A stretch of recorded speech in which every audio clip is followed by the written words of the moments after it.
حضرت عمر بن خطاب عمر فاروق رضی اللہ تعالیٰ عنہ کے دور میں حضرت عثمان رضی اللہ تعالیٰ عنہ کا طرز عمل کیا تھا؟ ذرا عہد فاروقی کو دیکھیں۔ حضرت عثمان غنی رضی اللہ تعالیٰ عنہ نے ایک رائے دی، اور رائے کس مسئلے پر تھی؟ حضرت عمر کا ایک مقدمہ پیش ہوا۔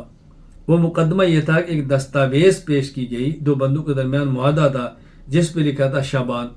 حضرت عمر نے فرمایا کون سا شعبان؟ یہ گزشتہ شعبان ہے، اس سال کا شعبان ہے، آئندہ آنے والا شعبان ہے، یہ کون سا شعبان ہے؟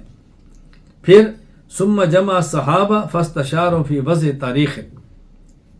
امام حافظ عماد الدین ابو الفدا اسماعیل ابن کثیر دمشقی رحمہ اللہ وفات 774 ہجری، البدایہ والنہایہ ابن کثیر یہ فرماتے ہیں کہ حضرت عمر نے مشورہ کیا کہ ہم ایسا کریں، کوئی نہ اب تاریخ ترتیب کے ساتھ لکھیں، کوئی تاریخ کی ترتیب بنا دیں تاکہ کل کو الجھنیں پیدا نہ ہوں۔ اب مشورہ کیا کہ اب یہ بتائیں کہ ہم اپنے اسلامی سن کی بنیاد کس کو بنائیں؟ جب رسول اللہ صلی اللہ علیہ وسلم پیدا ہوئے تھے وہاں سے شروع کریں، جب آپ کو نبوت کا آپ نے اعلان فرمایا تب سے شروع کریں، جب آپ نے ہجرت کی ہے تب سے شروع کریں، جب آپ وفات پا کے دنیا سے چلے گئے تب سے کریں۔ ہمارے سامنے چار چیزیں کہ مسلمان اپنے سال کو اور اپنی تاریخوں کو کہاں سے شروع کریں، ابتدا کہاں سے کریں؟ نبی پاک صلی اللہ علیہ وسلم کی پیدائش سے، رسول اللہ صلی اللہ علیہ وسلم کی بعثت سے، آپ کی مدینہ منورہ طرف ہجرت سے، اور آپ کی وفات سے۔ حضرت علی المرتضیٰ رضی اللہ تعالیٰ عنہ بعض صحابہ رائے دی کہ آپ ہجرت سے آغاز کریں، یعنی جب ہم اسلامی تاریخ لکھیں گے تقویم تو اس میں سن ہجری کو پہلا سال یہاں سے ہم اپنی تقویم بنا دیں۔ لہٰذا حضرت عمر رضی اللہ تعالیٰ عنہ نے اس بات کو تسلیم فرما لیا اور یہ طے ہو گیا کہ مسلمانوں کے جو سن ہیں وہ ہجری سے شروع ہوں گے۔ سن ہجری دیکھیں جیسے آج چلتا ہے 444 ہجری، یہ ہجری وہاں سے شروع ہوا۔ ایک بات تو طے ہو گیا کہ ہم جب شروع کریں گے تو اپنے سال کا آغاز کہاں سے کریں گے، نہ اپنی تقویم کا آغاز کہاں سے کریں گے کہ ہماری اسلامی تاریخ کا آغاز کہاں سے ہوگا، یہ ہو گیا۔ اب دوسرا مسئلہ شروع ہوا، یہ تو ہو گیا کہ ہمارا پہلا سال اسلامی وہ ہجرت کا پہلا سال ہوگا، دوسرا سال ہجرت کا دوسرا سال ہوگا، لیکن اب ہم اپنے سال میں سے پہلا مہینہ کس کو قرار دیں؟ اس پر عثمان غنی رضی اللہ تعالیٰ عنہ رائے دی کہ میں سمجھتا ہوں اسلامی سال کا پہلا مہینہ محرم ہونا چاہیے۔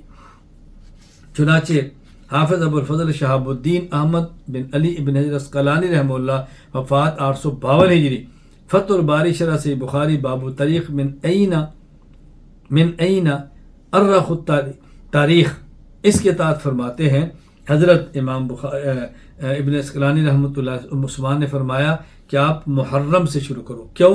فإنه شہر حرام، ایک تو یہ شہر حرام ہے، نمبر ایک محترم مہینہ ہے، ہوا اول سنہ، عربوں میں دستور ہے اس کو پہلا مہینہ سمجھتے ہیں، نمبر تین ومنصرف الناس من الحج، لوگ اس طرح حج کو واپس آتے ہیں، یعنی یہاں سے اپنے کام کا آغاز کرتے ہیں۔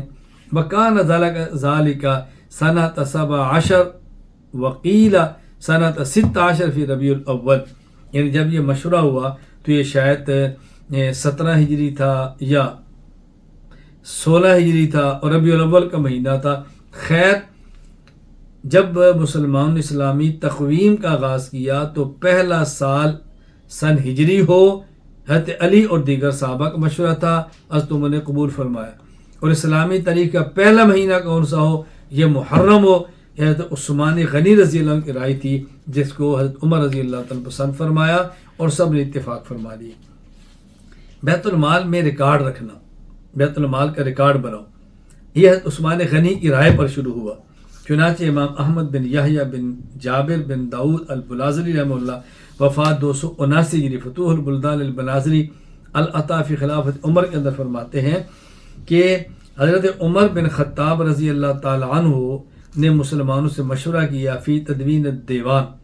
حضرت عثمان نے کہا ارا مالا کثیرا، میں سمجھتا ہوں کہ مال بہت زیادہ ہوگا، وَإِن لَمْ يُحْصُوا حَتَّى يُعْرَفْ مَنْ أَخَذَ مِمَّنْ لَمْ يَأْخُذْ حَسِبْتَ أَنْ يَنْتَشِرَ الْأَمْرُ، اگر ہم نے لوگوں کے نام نہ لکھے کس کو دیا ہے کس کو نہیں دیا تو اختلافات پیدا ہوں گے، تو میں سمجھتا ہوں کہ ہمیں باقاعدہ دیوان اور رجسٹر بنانے چاہیے کہ ہم نے کس کو کتنا دیا ہے، کس کو دیا ہے، کس کون باقی ہے۔ حضرت عمر نے اس رائے سے اتفاق کیا اور دیوان کا سلسلہ شروع ہو گیا، ریکارڈ۔ حضرت عمر رضی اللہ تعالیٰ عنہ کا بیت المال سے جو وظیفہ تھا حضرت عثمان کی رائے پر شروع ہوا۔ چنانچہ امام ابو عبداللہ محمد بن سعد بن منی الحاشمی البغدادی رحمہ اللہ وفات 230 ہجری الطبقات الکبریٰ لابن سعد کے فرماتے ہیں حضرت عمر رضی اللہ تعالیٰ عنہ نے ایک زمانہ بھر تک آپ نے وظیفہ نہیں لیا، حتیٰ کہ آپ کے ہاں فاقے تک کی نوبت آئی۔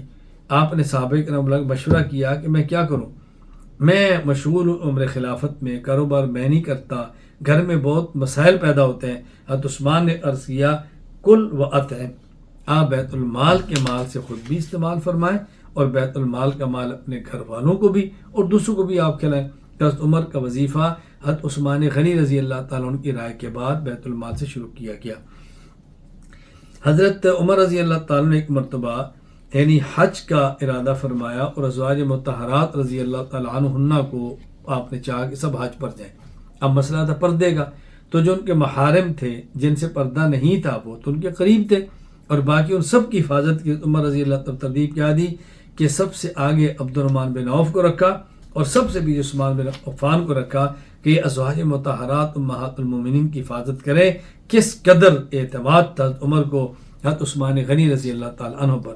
چنانچہ امام ابو الفرج جمال الدین عبد الرحمن ابن جوزی رحمہ اللہ وفات 597 ہجری المنتظم فی تاریخ الامم والملوک ابن جوزی میں لکھتے ہیں کہ حج عمر بازواج النبی صلی اللہ علیہ وسلم ما ہن اولیاءہن ممن لا تحتجبن منہ وجعل فی مقدم قطارہن عبد الرحمن بن عوف وفی مؤخر عثمان بن عفان کہ حضرت عمر ازواج مطہرات کو حج پر لے کر گئے اور ساتھ ان کے محارم کو رکھا جن کا پردہ نہیں تھا، لیکن ان کے آگے عبد الرحمن بن عوف کو، پیچھے عثمان بن عفان کو رکھا ان کی حفاظت کے لیے۔ حضرت عمر رضی اللہ تعالیٰ عنہ سے جب کوئی بات پوچھنی ہوئی تھی صحابہ کرام عموماً عثمان رضی اللہ تعالیٰ عنہ کے درمیان میں واسطہ بناتے تھے، کیا پوچھو حضرت عمر رضی اللہ تعالیٰ عنہ سے۔ حضرت عمر رضی اللہ عنہ کا روب تھا، دبدبہ تھا، ہر بندے کو بات کرنے کی ہمت نہیں تھی۔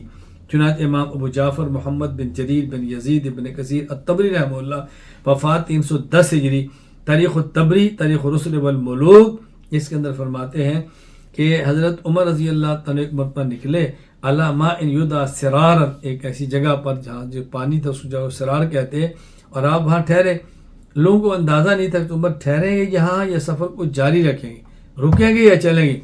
وَكَانُوا إِذَا أَرَادُوا أَن يَسْأَلُوا عَن شَيْءٍ رَمَوْهُ بِعُثْمَانَ أَوْ بِعَبْدِ الرَّحْمَنِ بن عوف، تو جب وہ پوچھنا ہوتا عبد الرحمن بن عوف یا عثمان کہتے ہیں کہ آپ پتہ کرو کہ اب حضرت عمر کیا چاہتے ہیں، یا رکنا چاہتے ہیں جانا چاہتے ہیں۔